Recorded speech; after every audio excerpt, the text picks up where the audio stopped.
అందరికీ నమస్కారం. నా పేరు దార్శిక తేజ. నేను స్వరప్రియ మ్యూజిక్ అకాడమీలో సంగీతం నేర్చుకుంటున్నాను. నా గురుగారి పేరు పారిజాత బందిపూర్ గారు. నేను ఈరోజు లింగాష్టకంని పాడబోతున్నాను. ఈ లింగాష్టకం పరమశివుడి ప్రార్థన స్తోత్రము.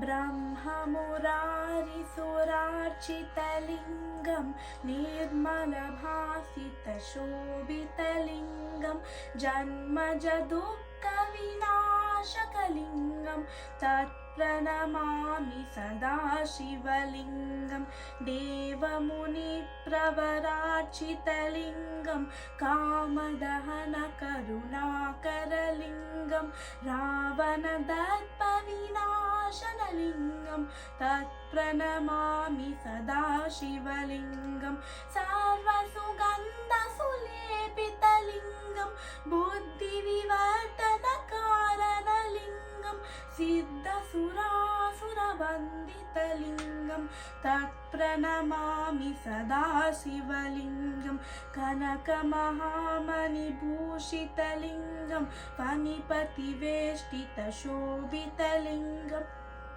दक्षसुयज्ञविनाशनलिङ्गं तत्प्रणमामि सदा शिवलिङ्गं कुङ्कुमचन्दनलेपितलिङ्गं पङ्कजहारसुशोभितलिङ्गं सञ्चितपापविनाशनलिङ्गं तत्प्रणमामि सदा शिवलिङ्गं देवगणार्चितसेवितलिङ्गं भावैर्भक्तिनिरेव च लिङ्गं दिनकरकोटिप्रभाकरलिङ्गं तत्प्रणमामि सदा शिवलिङ्गम् अष्टदलोपरिवेष्टितलिङ्गं सर्वसमुद्भवकारणलिङ्गम् अष्टदरिद्रविनाशनलिङ्गं तत्प्रणमामि सदा शिवलिङ्गं सुरगुरुसुरवरपूजितलिङ्गं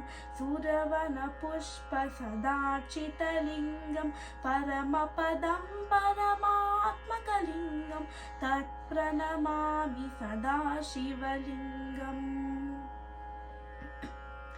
लिङ्गाष्टकमिदं पुण्यं यः पठेत् शिवसन्निधौ शिवलोकमवाप्नोति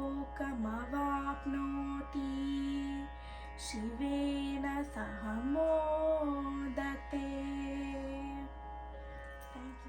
ధన్యవాదములు.